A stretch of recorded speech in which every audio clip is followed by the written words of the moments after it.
Alright, this is for you guys that got an Infiniti that you have to take the starter off. This is what I did to get the starter off. Took the tower off. And right here, once you take the tower off, you can see right here where the starter is supposed to be at. There's two bolts. One right there at the top and one right there at the bottom. And you take both of them out from the back side of it. Then what I did to get it out of there, because this is a tight spot, was jack the front up.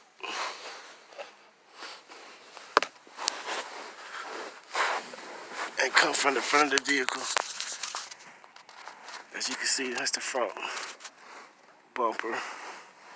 That's the oil pan. And right to the right of the oil pan, there's a gap right here.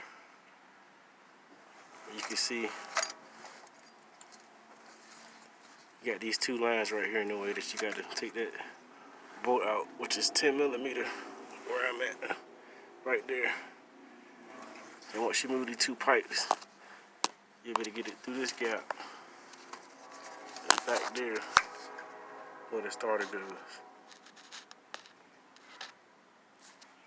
So remove these two, not remove these two pipes, but undo that one bolt, pull this down with the hydraulic lines, and you can fit it and maneuver it right through this gap until you get back there where the starter supposed to go at. This is a 2010 Infiniti G37. Hope that helped you.